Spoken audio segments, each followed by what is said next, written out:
This is part 48, and we shall continue our discussion regarding general exceptions and the part with which we are dealing, where there is incapacity on the part of an individual to do an act which amounts to an offense. And then we dealt with, first of all, act of a child as a defense. Then we dealt with what do you mean by insanity as a defense. And now we start discussing what do you mean by intoxication as a defense. Now, intoxication is that state of the mind of an individual because of which, even though he is in this world, he thinks that he is entirely in a different world. Not only that he is entirely in the different world, but he is king as far as that world is concerned. So that is his state of the mind, which can be compared with that of a person of unsound mind, which can be compared with that of a child who is not in a position to understand the natural and probable consequences of the act which is done. And a person who is intoxicated is also protected because he doesn't know the natural and probable consequences of the act that is done by him, and because of which now you cannot attribute criminal intention. In other words, you can say such a person is incapable of committing an offense. Who can commit an offense? One who is governed by the maxim actus non facit nisi mensitria. Namely, the intent and the act must both concur in order to constitute an offense. Mere act is not made punishable. Mere intention is not made punishable. So that is the reason why we say a person who is intoxicated is not in a position to understand. Now this effect of intoxication may be by n number of ways. For example, one who consumes alcohol, that is because of that. One, who there are various other intoxicating things in this world, and hence this is the time for me to tell you that, well, as a student of law, you have to learn many things. So law is very fascinating subject for the simple reason that you, while studying law, for example, can you look at a person and say that, well, he is intoxicated or not? And answer, what are the symptoms that are shown by a person who is intoxicated? A person who is intoxicated, his gait is unsteady. He cannot stand properly. He cannot have balance. His motion is always zigzag. That is one thing. His gait is unsteady. Secondly, his speech is incoherent. He is not in a position to speak like a normal person. There is no control. It is not coherent. It is incoherent, the speech. Thirdly, his pupils are dilated. His breath smells of alcohol. And though these are the symptoms which are shown, some of the symptoms, barring breath smelling of alcohol, can be shown by a person who is severely beaten also. And hence, when the matter goes to the court of law, it's not only, mind well, when a person had consumed alcohol, he was under influence of the alcohol and he was driving a vehicle, and when it is required to be proved at the time when he was driving a vehicle he had consumed alcohol and he was under influence of alcohol, it's not only what is done. Such a person is taken to immediately when he is arrested, is taken to the doctor. Doctor will take out his blood from his body, and that blood is sent to the chemical analyzer for the purpose of qualitative as well as quantitative analysis, qualitative and the quantitative analysis, and then this is the role of the forensic science laboratory. So this, as a student, these are the symptoms which are shown by a person who is intoxicated. Yes, no doubt about it. And hence, as I told you, as a student of law, you must know all sciences under the sun. Then only it becomes possible for you to understand the law, otherwise not. So this is intoxication. Now, what is intoxication is nowhere defined as far as the Indian Penal Code is concerned. When you start dealing with section 85, it says act of a person incapable of judgment by reason of intoxication, and then the further part of the story with which we are going to read. But right in the beginning, let me make it very clear to you. Is it every person who is intoxicated is protected as far as the Indian Penal Code is concerned? The answer is in the negative. This provision is applicable if you read last part of the section, and that is very clear. What is the last part of the section? That lays down, if it is involuntary intoxication, person can claim benefit as per section 85 of the Indian Penal Code is concerned. If it is voluntary intoxication, he has consumed intoxicating thing of his own accord, he is not at all protected. And if you read the last part, it says, provided the thing which intoxicated him was administered to him without his knowledge or against his will. By without his knowledge, you mean you offer somebody a soft drink to which you have added alcohol, because of which he becomes intoxicated. It is without his knowledge. Or somebody A is compelled by three persons to consume alcohol. He is not ready and willing, but they compel him. It is against his will. And they tell him, well, Mr. Z is your enemy number one. You go and kill him, then only you will prosper in your life, otherwise not. Now once he is compelled to consume, and then now his state of the mind is such whereby he is incapable of knowing the nature of the act, naturally he goes and kills Mr. Z. He is protected as per section 85 of the Indian Penal Code is concerned, because section 85 of the Indian Penal Code is applicable only in a case where it is what is known as involuntary intoxication. Voluntary intoxication and involuntary intoxication are not the terms that you read as far as section 85 is concerned. But when you start, as we start analyzing the section, we come to know that this protection is given to the person who was intoxicated. And then what is it? It is for only those who, if there is involuntary intoxication, then you can think of application of section 85. If it is voluntary intoxication, it is not so. And then what is the further part of the story? It says, nothing is an offense which is done by a person who, at the time of doing it, by reason of intoxication, incapable of knowing the nature of the act, or that he is doing what is either wrong or contrary to the law, provided the thing which intoxicated him was administered to him without his knowledge or against his will. So this is one, he must be intoxicated, which is a question of medical science.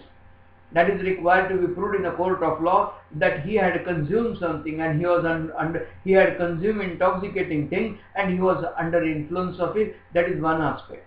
And then the court will take into consideration his degree of intoxication. And by taking into consideration degree of intoxication, the court will come to the conclusion whether he was incapable of knowing the nature of the act, or that he is doing what was either wrong or contrary to the law. If he was incapable of knowing the nature of the act, or that what he was doing was either wrong or contrary to the law, then naturally the court will come to the conclusion that, well, such a person must be protected as per section 85 of the Indian Penal Code concerned. In both the cases, namely in case of insanity, insanity as a defense with which we dealt, if it happens that there was a quarrel between husband and wife, and husband gave one blow on the stomach of the wife, and then that resulted into death of the wife. And then when he saw that the result is the death, he had become a person of unsound mind. Can he be protected? No. Who can be protected? The person who was person of unsound mind at the time when the act was done by him is only protected. Similarly, in a case when you talk about intoxication as a defense, who is protected? The person, it must be proved at the time when the act was done by him, he was intoxicated. So, the degree of the intoxication was such, which is again, as I told you, a question of proof. The degree of intoxication was such that he was incapable of knowing the nature of the act, or he was incapable of knowing that the thing which he was doing was either wrong or contrary to law. And last but not the least, it says, provided that the thing which intoxicated him was administered to him without his knowledge or against his will, that is required to be proved in the court of law. So if it is proved in the court of law, such a person is protected as per section 85 of the Indian Penal Code is concerned, otherwise not. So these are the ingredients which and then I told you, as all these sections, once we talk about incapacity to commit an offense, it's a question of state of the mind of an individual. child cannot understand, as we have learnt with. A person who is a person of unsound mind, if he has reached that degree of unsoundness of mind, and hence in case of intoxication as a defense also, what the court will do?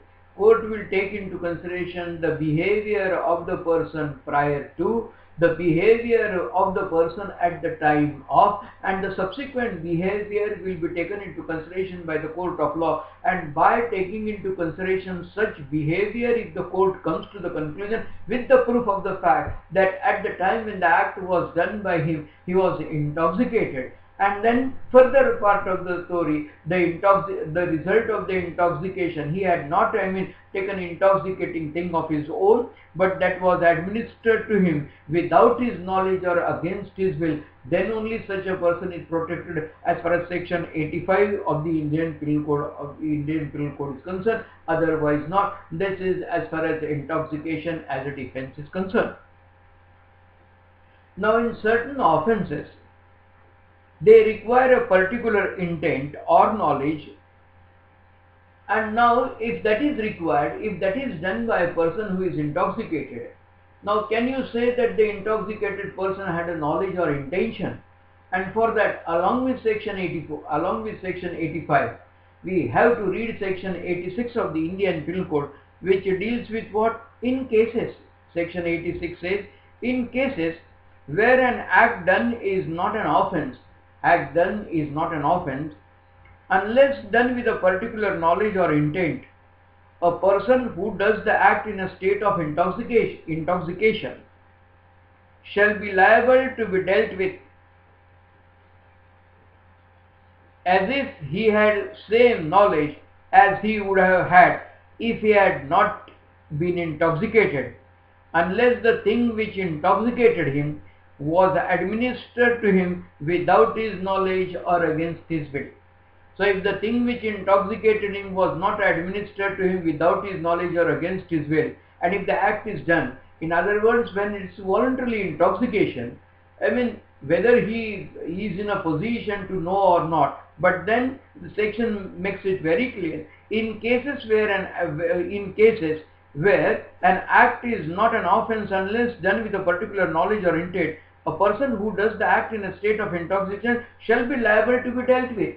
He shall be liable to be dealt with as if he had same knowledge as he would have had if he had not been intoxicated. So this is the knowledge that will be taken for granted by the court of law, and then the liability will be determined accordingly, unless again if it is involuntary intoxication, he is protected as per section 86 of the 85 of the Indian Penal Code is concerned. So in order to understand intoxication as a defense, it is must that you have to take into consideration both the sections, namely section 85 and section 86 of the Indian Penal Code, from the point of view of understanding what do you mean by intoxication as a defense.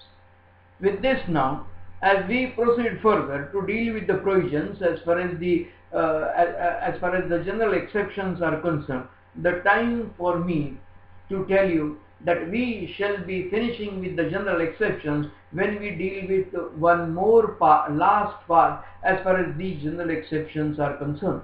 And what is that part? In order to understand this now, in the next part we shall be dealing with section 87, we shall be dealing with section 88, and we shall be dealing with section 89, where you do an act with the consent of an individual. The act is done with the consent of an individual, and when you do an act with the consent, you are not at all liable. Now, consent plays very important role to determine criminal liability. If you do an act without consent, you are liable. If you remember, if you take my book without my consent, you are liable.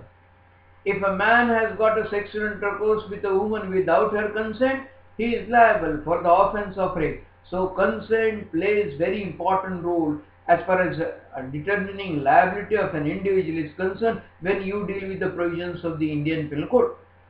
Hence, in this topic also, in order to understand section 87, in order to understand section 88, and section 89 of the Indian Penal Code, the first that we have to understand is to know what do you mean by consent. And in order to understand consent, the time for us as whenever you come across this term, act done with the consent, act done without the consent, what is this valid consent or the consent which is intended by the provisions of the Indian Penal Code? And in order to understand this, now, as when we were dealing with the provisions of the Indian Penal Code, right in the beginning it was made very clear to you, whenever you come across a particular term, and if that term is not defined by the provisions of that particular section of the Indian Penal Code, you have reference back to general explanations. So you read general explanations right from section 6 up to 52A, and you don't come across term consent anywhere.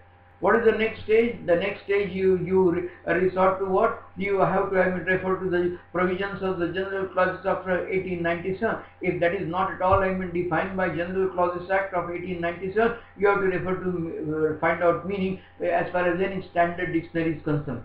But in case of consent, there is an exception. And what is the exception? As it was made very clear by me in the past, in order to know what do you mean by valid consent or the consent which is intended by the provisions of the Indian Penal Code, we have to refer to section 90 of the Indian Penal Code, which deals with the consent in the negative form.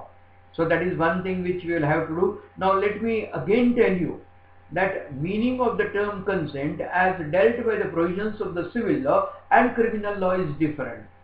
As far as criminal law is concerned, you will have to refer to section 90, and when you refer to the provisions of the civil law, you refer to the consent as what is known as free consent. If it is obtained because of undue influence, coercion, fraud, misrepresentation or mistake, then it is not at all free consent as far as the civil law is concerned, which is made very clear as far as the general principles of the contract is concerned. There you come across it. You understand what is coercion, you understand what is fraud, you understand what is misrepresentation, you understand what is mistake. All these you come to know. So whenever you come across this term consent, I want to make this point very clear at this juncture itself, that when we talk about consent point, well, here we are concerned with the consent as far as criminal law is concerned. As far as Indian, it is defined as per a section, and the only exception, generally whenever you want to know a term, in order to know the meaning of the term, you refer to right from section 6 up to section 52A, but this is the only exception where we read section 90, and that is the last part as far as general exceptions are concerned, with which we will continue our discussion as far as next part of our lecture is concerned.